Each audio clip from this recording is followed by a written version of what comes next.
Ha llegado el momento de escuchar la palabra de Dios. Un potente mensaje extraído de las Sagradas Escrituras. En la voz del pastor Carlos Hoyos. Bueno, ahorita vamos a un encuentro con la palabra. Y escuchando aquí, hemos avanzado, estamos en el capítulo 19, el versículo 16. Vale la pena que leamos del verso 16 al 30, ¿no? Que es un solo párrafo donde encontramos algo muy importante. Pero vamos a hacer un ejercicio hoy. ¿Te parece? Sí. Hagamos un ejercicio que puede servirle a alguien, de verdad. Claro. Puede servirle a alguien. A veces uno, como siempre decimos aquí, se enfrenta a un día como hoy y le correspondió dar la enseñanza. Y entonces, como dicen que es día de los jóvenes, se hacen presentes, no tienen que predicar. Entonces aquí vamos a buscar algunos títulos de sermones para que usted, mi estimado presidente de jóvenes, o mi estimado pastor, mañana para la dominical, inclusive para el culto evangelístico, tenga de alguna manera una herramienta. Entonces vamos a pedirle el favor al hermano Armando que nos regale un título ahí de un sermón, según el pasaje.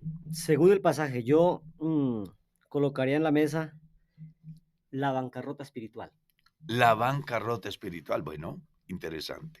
Mi estimado Mauricio. No es con dinero. No es con dinero. Mi estimado. Lo único que te hace falta. Lo único o que. Lo que te hace falta podría ser. Lo único que te hace falta. Bueno, qué interesante. Jair, usted, a ver, ¿cómo titularía un sermón ahí en ese pasaje? Mi pastor, lo podríamos titular El precio de tu salvación. El precio de tu salvación. Yo titularía unos sermones algo así como, bueno, solo Dios.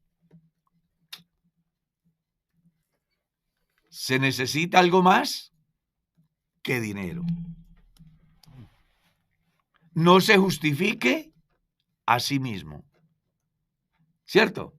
Ahí hay un importante material, o sea que ya tienen 7 temas. Sermones de ese pasaje. Guardar los mandamientos basta. El asunto es, ¿quién? Porque según dice la Biblia, nadie pudo cumplir la ley. Por eso Jesús vino a cumplirla. Amén. Entonces, ojalá que a usted le sirvan estos pequeños aportes y ya los haya anotado. En caso de que no los haya anotado, pues simplemente terminado el programa, usted vuelve y lo escucha con papel y lápiz y anota. Y ahí tiene ya sermones para toda una semana. Usted lo construye, ¿cierto? Sí. Amén. Sí, porque le estamos dando es como el título para que de ahí parta y haga su sermón. Recuerde que un sermón debe tener una introducción muy corta, pero muy diciente. Debe tener un muy buen contenido que no sea superior a 25 o 30 minutos.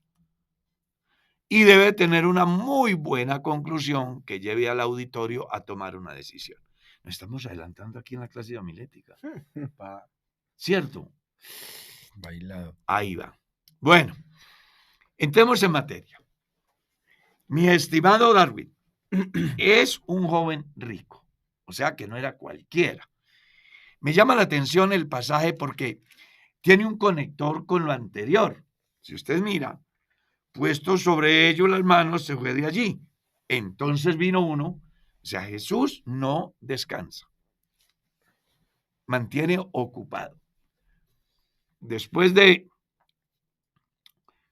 bendecir a los niños que le han presentado, dice que vino un joven rico y le dijo, maestro bueno, ¿qué bien haré para heredar la vida eterna? Imagínese que ahí puede sacar otro sermón, no por obras. porque él está pensando en hacer algo. El joven rico, ¿qué bien haré? Está diciendo, si hago buenas obras me salvo, ¿cuál es la que debo de hacer? ¿Ya? Y Jesús no se pone a decirle haga esto o aquello, sino, ¿por qué me llamas bueno? ¿Por qué me llamas bueno? Ninguno hay bueno sino uno, Dios. Mas si quieres entrar en la vida, guarda los mandamientos. Podemos decir aquí algunos puntos muy importantes que espero que no los dejemos pasar por alto. Lo primero es que Jesús a todo el que se acerca le tiene una respuesta que casi siempre los pone a pensar. Hay cualquier cantidad de pasajes en la Biblia donde muestra que Jesús, cada vez que le preguntaron algo, él puso a pensar a la gente. Porque de eso se trata el mensaje de Jesús, que lleve a reflexionar al individuo acerca de algo tan importante como es lo eterno. ¿Ya? Una vez le dijeron a Jesús, ¿con qué autoridad haces estas cosas? Después de que has sacado a los cambistas del templo, ¿lo recuerdas? Entonces Jesús les dijo, yo también les voy a hacer otra pregunta. ¿El bautismo que predicaba Juan era del cielo o era de los hombres? Y ellos comenzaron a cuestionarse. Decir, venga, si decimos que del cielo nos dirán que por qué no creímos. Y si decimos de los hombres, aquí nos metemos en un problema porque todos tenían a Juan por profeta. Jesús siempre puso a pensar a la gente. Las parábolas dan una enseñanza amplia de tal forma que los discípulos, inclusive cuando no pudieron entenderlo, lo llamaron aparte y le preguntaron, ¿qué quiere decir? Y cuando se presentó un fenómeno sobrenatural, un milagro, una obra extraordinaria, también se le acercan a Jesús para decirle, venga, ¿y nosotros por qué no pudimos? Las acciones de Jesús siempre llevaron al hombre a hacer una reflexión, porque muchas veces las personas leemos la palabra y nos conformamos con leer la palabra como leer el periódico. Y resulta que hoy volvemos a decir lo que siempre hemos dicho acá en este programa, y es que la Biblia dice mucho más de lo que la Biblia dice. Ojalá que usted hoy comprenda el mensaje de Jesús y de una vez se dé cuenta lo interesante de este pasaje. Jesús pudo responderle al joven rico, vea, usted lo que tiene que hacer es esto y esto, pero no, de una vez le dice, ¿y por qué me llamas bueno? Solo hay uno, Dios. Y luego lo lleva a que si quiere entrar en la vida, ¿debe de qué? Guardar los mandamientos. Me da una enseñanza importante ese pasaje porque me hace pensar en lo que está escrito en el Salmo 19. La ley de Jehová es perfecta. Recuerde que los mandamientos eran la ley de Dios. Jesús está diciendo aquí que si él quiere ser salvo, pues que guarde los mandamientos, ¿no? En razón a que él, sin duda alguna, piensa que los está guardando. Me refiero al joven rico. Porque punto seguido, el joven le dijo, ¿cuáles? Y Jesús le enumera cuáles son los mandamientos. ¿Y qué dijo el joven rico? Todos los he guardado desde mi juventud. La pregunta es, ¿de verdad los había guardado? No. ¿Estaba Jesús incentivando al joven a que desconociera la oportunidad de la gracia para que se aferrara a la ley? Usted puede hacer una reflexión en ambos aspectos. Y la conclusión final es que nada puede ocupar un lugar más importante en la vida del individuo que Dios. Y recuerde que Dios, en su expresión escrita, dice que la ley se resume en dos: en amar a Dios sobre todo y al prójimo como a sí mismo.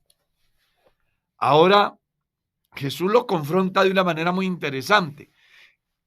Si ya has guardado todo, pues no estás tan lejos, ¿no? Solo te hace falta una. ¿Cuál?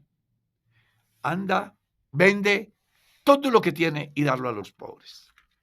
O sea, si amas a Dios de verdad por encima de todo, entonces lo amas más que a los bienes, que a las riquezas, ¿verdad? Pero cuando Jesús dice eso, ¿qué se presenta en el joven? Se pone triste. Se puso muy triste y dice la Biblia, ¿por qué no? Porque tenía muchísimas posesiones. muchas posesiones. Uno pudiera decir que el mensaje de Jesús en el pasaje es simple. Si amas a Dios, renuncia a todo, porque no hay nada más importante que Dios en la vida del hombre. Yo creo que uno de los factores que ha hecho que la humanidad se vaya derrumbando es precisamente eso.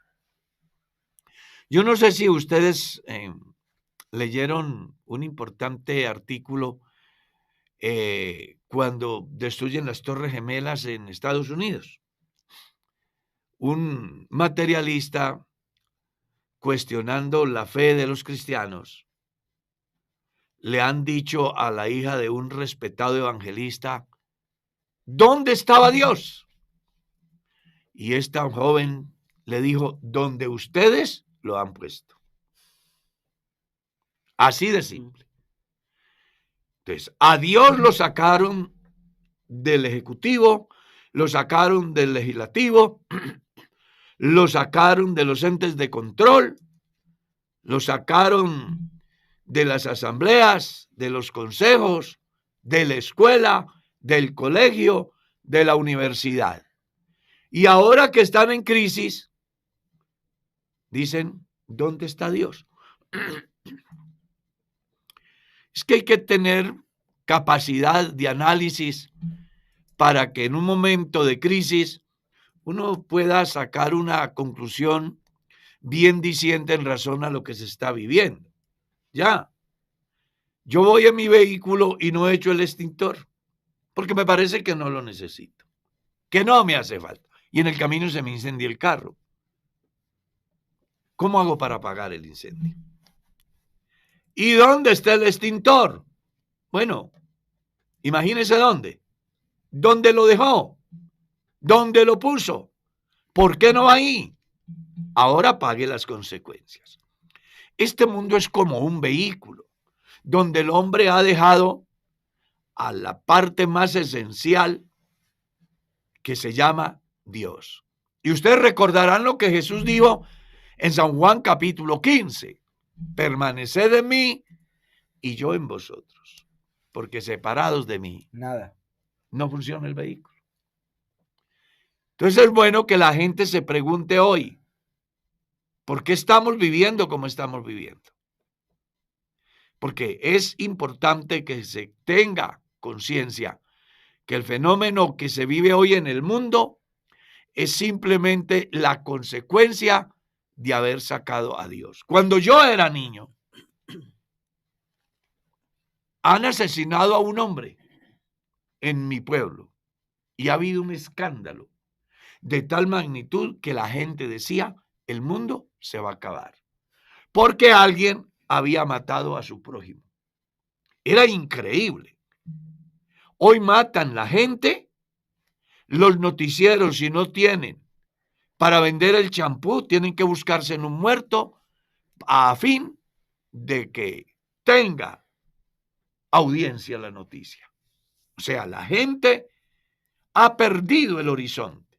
Claro, es que en el momento que se saca a Dios de la familia, de la escuela, del colegio, de las instituciones públicas o privadas, pues simplemente estamos diciendo que no es necesario. Y cuando sacamos a Dios del escenario, ¿sabe qué hace Dios? Los abandona a sus propias decisiones y es donde se convierten en necios pensando que son sabios. Usted sí sabe que me llamó la atención en estos días una discusión en el Congreso.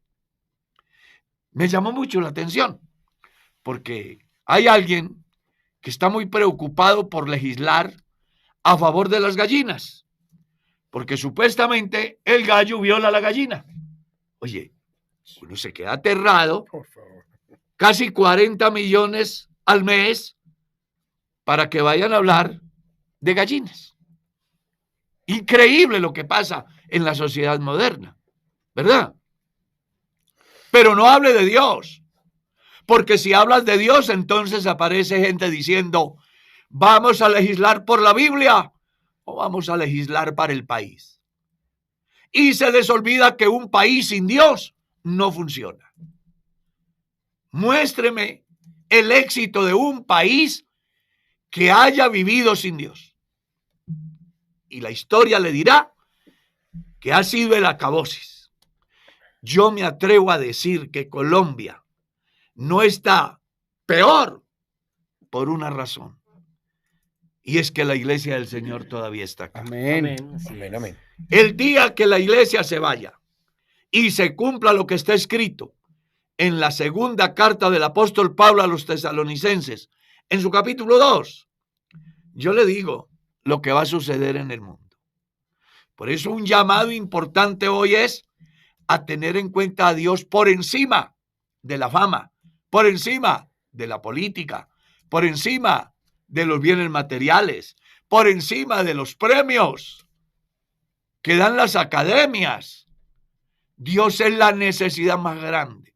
Uno puede acostumbrarse a vivir sin dinero. Hay gente aquí vecina, aquí nomás pasamos la raya que llaman en Maicao, y hay gente que vive con poco más de $1, ¿no? Una pobreza total, ¿verdad? Y se han acostumbrado.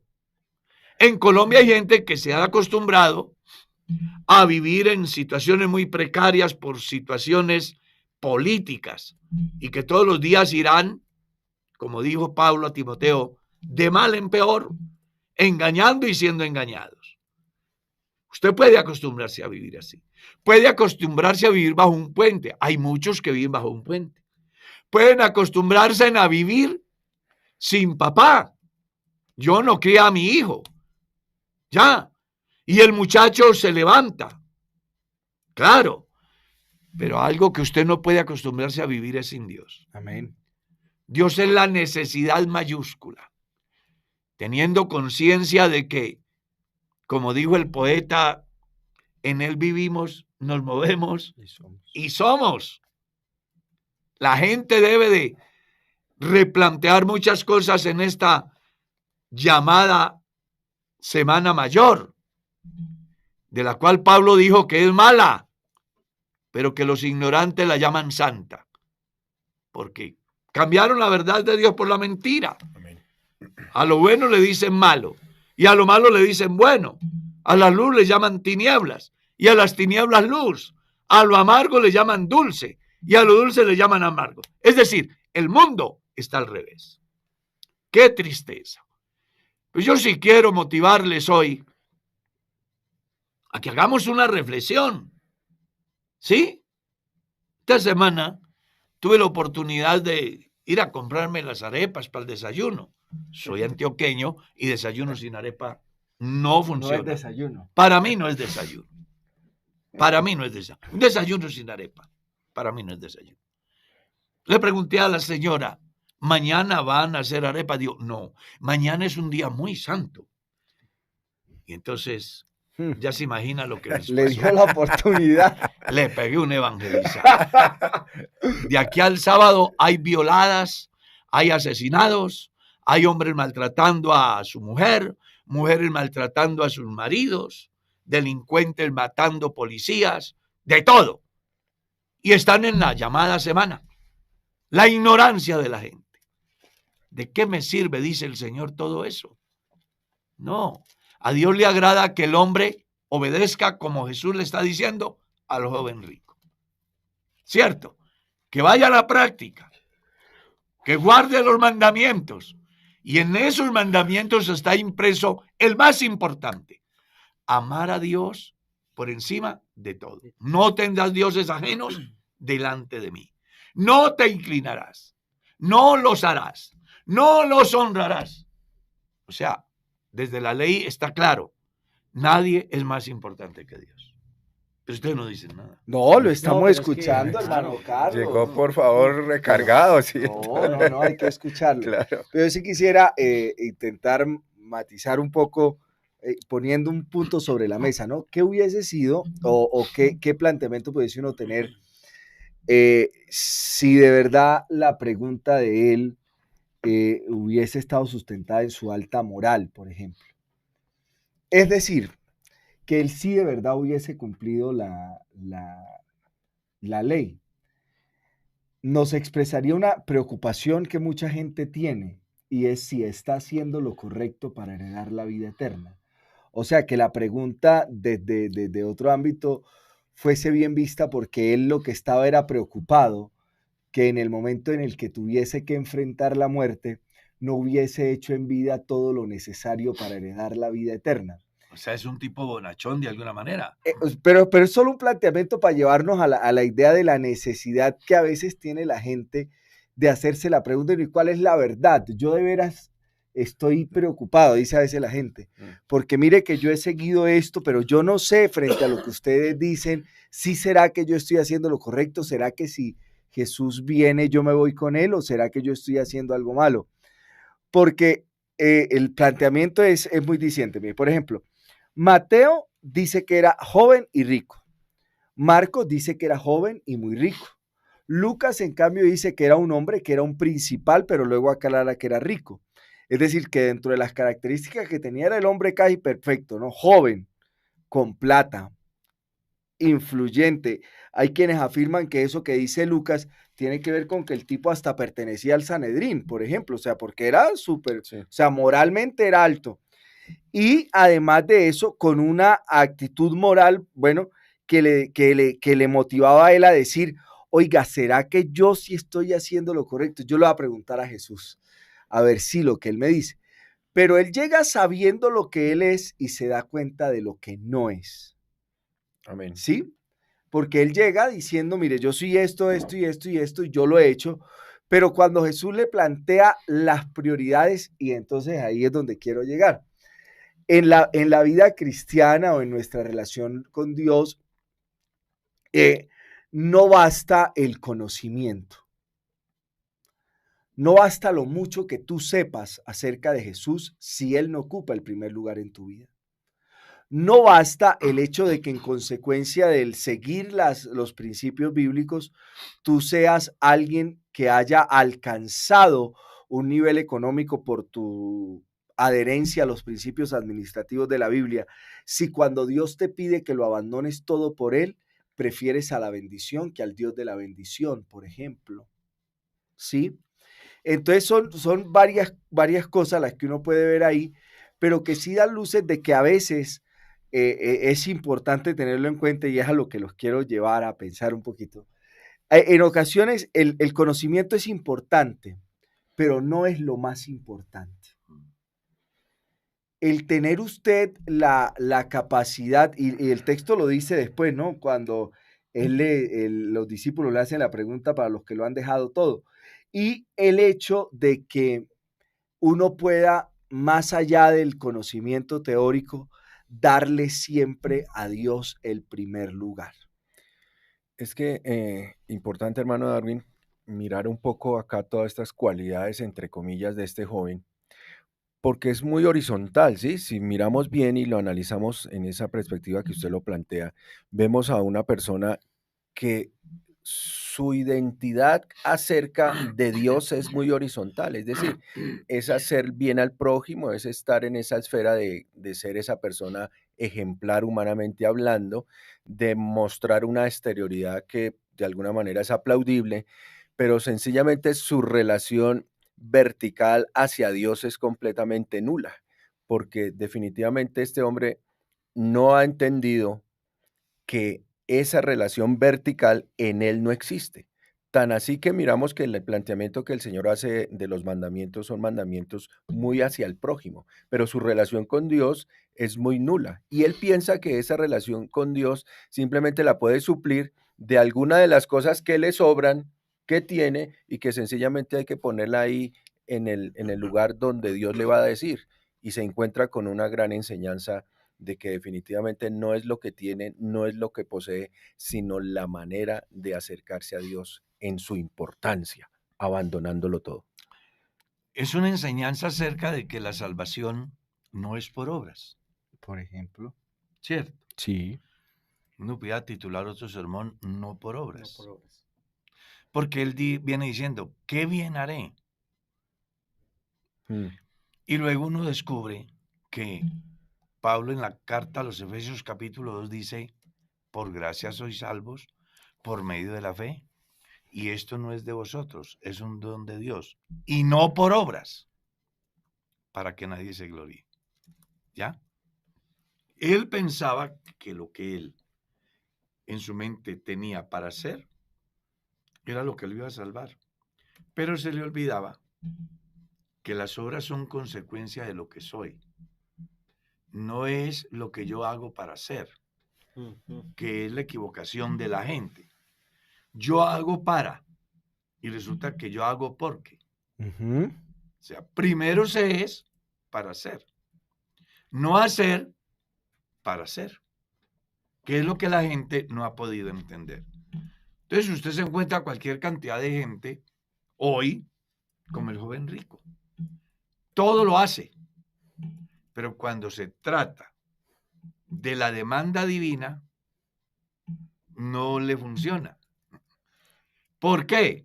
Bueno, porque es falsa su profesión, es falsa su fe, carece de un verdadero sentido. Uno no puede pensar que agrada a Dios cuando ama otras cosas por encima del amor de Dios. Así es. Entonces, cuando yo amo a Dios por encima de todo, lo que Dios me demande, yo no tengo problema. Y un ejemplo de eso es el de Abraham.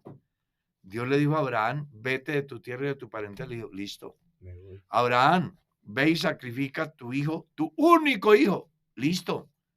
Eso le dice a usted que aquel hombre sí amaba a Dios y que las acciones de él eran la consecuencia de su relación íntima con Dios.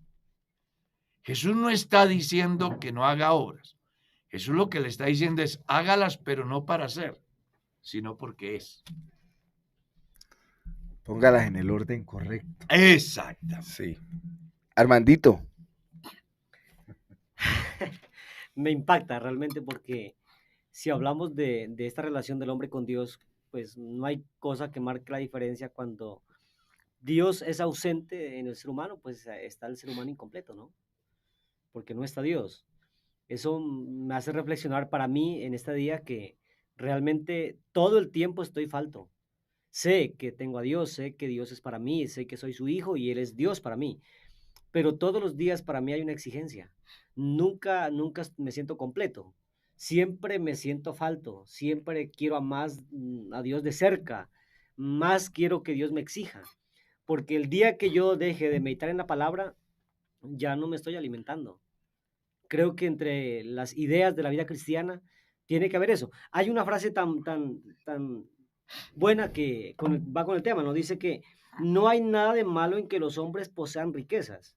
Lo malo es cuando las riquezas poseen a los hombres. Bueno. ¿Ya? O sea, cualquiera podría pensar que estamos echando abajo la economía. No. Yo creo que Dios nos puede bendecir de la manera que Él quiera y que nosotros tengamos la capacidad. Lo raro es que nosotros le demos más importancia a las otras cosas y no a Dios. ¿Es cierto? O sea, cuando yo tengo a Dios, con lo que decía el pastor Carlos, cuando yo tengo a Dios en primera línea, en primera escala, al frente, siempre al frente, no interesa lo que yo tenga alrededor. Yo creo que... Estará dispuesto a renunciar el día que Dios le demande. ¿Ya? Amén. Que precisamente la ausencia de Dios es la que hace que los hombres no renuncien a cosas tan bajas, todo porque aman más las tinieblas que la luz, ¿no? En la escala de valores ahí la tristeza del joven la podemos mirar, ¿no? La tristeza por no poder obtener la vida eterna o la tristeza por sus riquezas. Sale a la vista la respuesta cuál es. Claro. Pero en su escala de valores no pudo, fíjese que a nosotros los seres humanos nos cuesta trabajo sopesar el valor de la vida eterna poniéndola o equiparándola con cualquier riqueza que se obtenga, ¿sí? Mire, hermano Mauricio, que estaba escuchándole y viene a mi mente estos días, miré un videito que alguien va diciendo 20,000 pesos o una Biblia. Y la gente, el 99% decía los 20,000 pesos. Pero de repente encuentran un tipo que está vendiendo confites, no sé cómo lo llamarán ustedes. Dulces. Dulces. Para mí dulce es un rollo, yo qué sé. Yo tampoco sabe qué es un rollo. Ay, nos dejó. Bueno. Esa necesita plastilina, esa parte. Algo así, sí. Algún día haremos Un dulce. eso. Y entonces le dicen 20,000 pesos o la Biblia. Y él dice la Biblia. Y le dicen ¿por qué? Dice porque pues al final Dios es lo máximo y en la Biblia yo encuentro lo que Dios dice. Me llamó la atención el menosprecio de la gente por las cosas de Dios y entre tanta gente solo uno dijo la Biblia. La Biblia, porque es la palabra de Dios. Y eso es lo interesante en Dios, que la oferta está, el hombre es el que decide. Mire que Jesús le dice a este joven rico, usted, si quiere dar la vida eterna, pues solo le hace falta esto, anda, vende todo lo que tiene y dalo a los pobres. Si de verdad, pues, había guardado los mandamientos. Porque acuérdese que el primer mandamiento es no tener otro Dios. Y para él los bienes era... Se habían convertido en su Dios, en su Padre, Dios. en primer lugar. Claro. Es que la enseñanza es muy profunda. Es mucho más que de renunciar a la riqueza. Es decirle, ubique a Dios en el lugar que debe de Así es. estar en su vida. Amén. Que es lo que la gente no ha podido. Aquí no estamos promoviendo votos de pobreza, ¿verdad? No, para Que entre nada. otras cosas nosotros creemos que la Biblia, cuando las personas obedecen, pues Dios da unas añadiduras, que son los bienes materiales. David fue uno de los más ricos, Salomón, Abraham, Job. Isaac, Jacob, Job, ¿Mm? ¿cierto? Job. Fue gente muy riquísima. En la iglesia, en el tiempo de hoy, hay creyentes a quienes Dios ha bendecido de una manera especial. Y no estamos en contra de eso. A mí me parece que es maravilloso ver que Dios bendice a los creyentes en la parte económica. Pero lo que no puede ser es que esa economía reemplace a Dios en mi diario vivir. Así es. Que ponga mis ojos en las riquezas y no en el Dios que me da la riqueza. Y mire que punto seguido, Jesús les dice al ver que él se va triste porque tenía mucha presión, dijo, cuán difícil es que un rico entre en el reino de los cielos. Es más fácil que un camello pase por el ojo de una aguja que un rico salvarse. Algunos no entienden el texto y piensan que se refería a una aguja con que la abuela remienda la ropa. ¿Sí? Ya hoy en día no lo hacen, porque antes les gusta la ropa rota, ¿no ha visto? Yo me he encontrado con creyentes que les digo, venga hermano, ¿qué le pasó? Y yo, ¿por qué? Y no, ¿Qué alambrado pasaste un cruzó? alambrado, ¿qué pasó? Y si yo he visto gente así hasta ayudando en la iglesia, con pantalones rotos. Y en mi niñez no era así. Mi madre nos hacía unos pantalones multicolores, con la agujita, remendaba. Jesús no se refería a esa aguja, se refería a unos pequeños orificios que habían en los muros que brindaban seguridad a las ciudades por donde hacían pasar el camello arrodillado. Y pues, por supuesto, era muy difícil. A eso era lo que Jesús se refería. Lucas, en su capítulo 19, cuando hace alusión acerca de que los ricos les da lidia salvarse, entonces enseguida le salvó a Zaqueo para decirle que no era imposible, porque los discípulos dijeron, si esto es así, ¿quién pues podrá ser salvo? Jesús les dijo, lo que para los hombres es imposible, para Dios todo es posible. Entró a Jericó y salvó un tipo rico, dando una enseñanza importante también a la iglesia, porque no sé si a ustedes les correspondería ese tiempo, donde se pensaba que el evangelio era solo para los pobres y que era solo para los analfabetas y que la iglesia había de estar en el último rinconcito del pueblo, a la orilla de la quebrada de aguas sucias, ¿ya? Porque eso era humildad. Muy mal enfocada en ese entonces. Claro, muy mal enfocados, cuando la realidad es otra. Jesús daba una enseñanza en relación a un caso particular, no era general. Hoy el propósito de Dios es salvar, y por eso decimos acá, cuando motivamos a que las personas llevemos el evangelio, a que le hablen al rico, al pobre, al letrado, al analfabeta, al joven, al anciano, al niño, a la viuda, al huérfano, a ese que está en un lugar de privilegio como aquel que vive reciclando su comida, porque hay gente que recicla alimento, no los ha visto, y a uno le genera dolor, todo eso. Pero qué bueno que el evangelio llega a todos y que salva de todos. Por eso es que uno mira el salón de reunión y ve gente de todas las clases y no se discrimina a nadie, porque el Dios nuestro no hace acepción de personas. ¿Ya? Ojalá que las personas comprendan hoy que el llamado de Dios es a poner a Dios por encima de todo.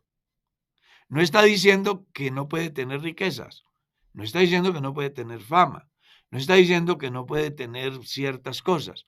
Lo que está diciendo es que las cosas materiales no pueden estar por encima del amor a Dios. Y pienso que ahí sí que necesitamos los seres humanos poner mucho cuidado, porque cuando no le ponemos cuidado a ese aspecto, pues entonces vamos a terminar como el joven rico. ¿Cierto? Sin un verdadero sentido de lo que en sí Dios quiere que el hombre lleve en su conciencia. Entonces aquí hay que hacer algunas preguntas. ¿De verdad amas a Dios o lo amas como el joven rico? ¿Cómo amas a Dios? ¿Amas a Dios como para entregarlo todo? ¿O amas a Dios con un poco de entrega? Hay una anécdota que recuerdo, alguna vez lo utilicé en un sermón. Dice que un tipo tiene una casa para la venta y le resulta un comprador. Entonces, el vendedor le dice, venga, yo le vendo la casa menos la puntilla. Yo la he es un escuchado, día. sí. ¿Cierto? Sí. Y el tipo no le vio problema a la puntilla, ¿verdad? ¿Pero qué es esa puntilla ahí? No, eso no vale nada. Claro, yo le compro la casa. Y le ha comprado la casa. Y ha de ver que todas las noches llega el tipo a golpear la puerta. A la orden, vengo a dejar mi saco en la puntilla. Era su puntilla. Sí. ¿Cierto? El tipo podía venir a colocar su saco. Eso nos pasa a muchos, ¿verdad? Le entregamos la vida a Dios, pero dejamos una puntilla llamada riqueza, ¿no? Una puntilla llamada vicios, una puntilla llamada caprichos, una puntilla llamada temperamento. Es que yo soy así y me tienen que aceptar porque yo no voy a cambiar. Entonces uno dice, ¿será de verdad que ama a Dios? ¿Habrá entregado por completo su casa a Dios o ha dejado algo donde puede enredar el diablo lo que se le venga? Porque lo que para mí puede ser insignificante, para otro puede convertirse en un Dios. ¿Cierto? Claro que sí. Uno se pone a mirar el deporte. Y yo me quedé sorprendido mirando un video donde hay gente que es capaz de burlar todos los medios de seguridad para ir a arrodillársele a un futbolista y besarle los pies. Imagínense. O sea, el mundo va muy mal. Yo creo que Jesús, a ese que se le arrodilla a un futbolista, o a aquella cantidad de individuos que esta semana se arrodillaron y le besaban los pies a Francisco, yo creo que Jesús les diría, venga, por ahí no es, porque están desplazando a Dios. Y Y a Dios no se puede desplazar, porque la verdad, usted sin Dios, inclusive, ni existe. es que la invitación es muy bonita, ¿no? Si quieres ser perfecto. Es una invitación que Dios hace importantísima. Si quieres ser perfecto. Es decir, la perfección del hombre comienza cuando escucha a Dios, ¿sí? Cuando obedece a Dios. Cuando esa obediencia está plasmada en el único Dios vivo y verdadero. Y es importante que esa palabra, porque pues igual la propuesta es bien interesante, ¿no? Si quieres ser perfecto. Y qué bonito poder entender que la perfección comienza cuando escuchamos la voz de Dios. Claro. Y mire lo que sigue diciendo el texto, el versículo 25. Sus discípulos, oyendo esto, se asombraron en gran manera, diciendo, ¿quién pues podrá ser salvo? O sea, ante la declaración de Jesús, ellos dijeron, no, esto se complicó, No, pues el obstáculo es impasable. porque ¿quién no? Es decir, ¿cuántas personas hay que tienen? Y entonces, si es más fácil un camello pasar por el ojo de una aguja, entonces, ¿quién se va a salvar? Algo así como, la salvación es imposible. Y claro, es imposible para el hombre, porque el hombre no se puede salvar. Jesús aquí también da una enseñanza bien interesante acerca de entender la dependencia de Él para su salvación, que entre otras cosas es lo que le viene diciendo. Ama a Dios por encima de todo. Es lo único que necesitas. Eso implica venderlo todo y darlo a los pobres. ¿Ya? Luego Jesús les da la enseñanza acerca de la dificultad. Los discípulos se les produce un choque muy grande y dicen, entonces nadie se va a poder salvar. Punto seguido Jesús le dice, lo que para los hombres es imposible, para Dios es posible. Claro, hace de que el hombre se vea confrontado en algo que en un momento determinado el hombre ha pensado que puede. A esta hora hay cualquier cantidad de gente pensando que se pueden salvar. Ayer hubo más de 50,000 personas en Monserrate. Imagínense usted. Bregándose en aquí. A salvar. ¿Se podrán salvar? Es la pregunta. Hombre, no, porque el hombre no se puede salvar por lo que haga. La salvación es de Jehová.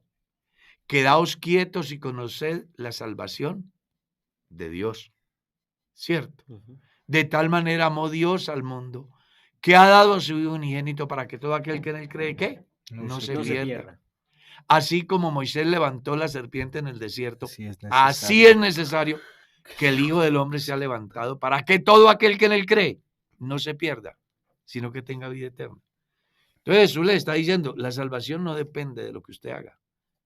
La salvación es un milagro. La salvación no es una herencia. La salvación no viene por tradición. La salvación no viene por obras. La salvación es un regalo que solo Dios puede dar.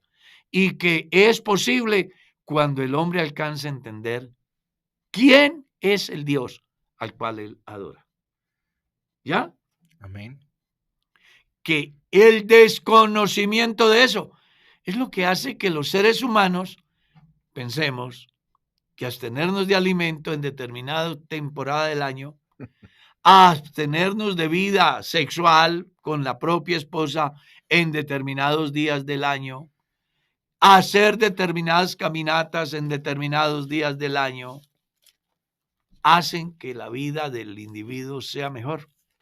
Y se les olvida que siguen siendo Los mismos Mm. esclavos, como dice la escritura en la profecía, aunque el hombre amontone lejía y apilone jabón, ahí está la mancha, ahí está. Yo siempre he dicho que cuando las personas hacen obras para salvarse, son algo así como cuando yo me estreno un vestido sin bañarme. Estoy aparente por fuera, Ujú. pero quítame la ropa y ahí solamente hay mal olor, ¿verdad? Ujú. Así es el hombre que tiene religión, que tiene cualquier cantidad de prácticas. Imagínate que hay una ciudad en el Atlántico donde la gente va a turismo religioso porque ve que la gente se lacera, se hieren, Sí, señor. se azotan. Sí, señor. Es impresionante. Y de esa manera piensan que están agradando a Dios. Pero ¿se agradará a Dios de eso? Es la No. pregunta. No se agrada. ¿Será posible ser salvo a través de ese mecanismo? ¿No será más bien echar por tierra la obra que Jesús hizo? Por eso yo le he llamado la semana de la profanación, porque quieren reemplazar la obra de Dios por la obra del hombre, que es lo que Jesús cuestiona en este pasaje. ¿Qué bien haré? Jesús le dice, eso, pues, sí sabes los mandamientos. Oh, claro, y además los he guardado desde mi juventud. Y digo, ah, sí, los has guardado. Sí, señor. Hijo, ah, bueno, vamos a ver. Vaya, vende lo que tiene y déselo a los pobres. Y sígame. Y él pesó en la balanza. Seguir a Jesús y seguir su riqueza. Y pesó más Sus riquezas riquezas que Jesús. sus riquezas que Jesús. ¿Qué pesa más hoy en su vida? Es la pregunta. La academia, la fama, el sexo, los alucinógenos, el alcohol, la violencia o Dios. Es que es sorprendente lo que el hermano lo hace reflexionar a uno. Dios nos invita a una vida con Él. El hombre religioso quiere resolver el asunto con Dios en un momento. Y ya, es un momento. Puede ser un día, puede ser una semana, puede ser un instante. Pero Dios nos invita es a resolver, a tener una vida con Él y una vida eterna. Este hombre en algún momento pensó, yo creo que Él me dice 3 cosas, voy, recibo la instrucción y asunto arreglado con mi vida eterna. No, resulta que con Dios no es un momento, con Dios es siempre. Es que el error del ser humano es justificarse. Mire lo que dice el libro de Job. ¿Cómo se justificará el hombre para con Dios? Ujú. ¿Y cómo será limpio el que nace de mujer? Son 2 preguntas. Que hasta el día de Job no había respuesta. Y él coloca ejemplos. Ni las estrellas son limpias delante de él. ¿Cuánto menos el hombre que es gusano y el hijo del hombre también gusano? Enseñando con ello que la justificación y la limpieza del individuo no era posible hasta que vino Jesús. Amén. Ya en Romanos, Pablo le responde a Job y le dice, eso que usted decía, ¿cómo? Aquí está la Aquí tengo medida. la respuesta. Por la fe somos justificados para con Dios. ¿Y cómo podemos ser limpios? Si andamos en luz, como Él está en luz. Y tenemos comunión los unos con los otros, la sangre de su Hijo Jesucristo Nos limpia nos limpia de de todo todo pecado. pecado. La normatividad de la ley simplemente en la práctica lo que hacía era que se hacía el sacrificio y la sangre cubría el pecado. ¿Sí? Sí, señor. Una pared sucia, le echamos un toque de pintura y quedó limpio. Pero venido Jesús, las cosas cambian. Él de raíz quita el pecado del individuo. Juan lo dijo así. He aquí el Cordero de Dios que quita. que quita. Y el escritor a los hebreos da una enseñanza importante. Dice que aquellos sacrificios solo cubrían el pecado, pero venido Cristo, Él ha erradicado el pecado por completo del individuo. A tal estado que Pablo lo reconoce diciendo, una nueva criatura, ya no vivo yo, crucificado estoy con Cristo, muerto al pecado, vivificado en el Espíritu. Hombre, esto es más maravilloso de lo que la gente piensa. Por eso les motivo, no para que crean que se van a salvar por lo que hacen, crean que son salvos por lo que Jesús hizo y que será posible en su vida esa salvación si usted le da el primer lugar al que hizo su salvación. Y no hacer cosas para usted salvarse, porque vana es la fuerza del caballo, vana es las armas. ¿Cómo es que dice el Salmo 20? Aquellos confían en carros ¿Y los otros? y los otros en carros, pero nosotros del nombre de Jehová nuestro Dios tendremos memoria. Ellos flaquean y caen, claro, pero nosotros nos levantamos y estamos en pie. Salva Jehová, salve Jehová, que el rey nos oiga el día que lo invoquemos. El tiempo se fue.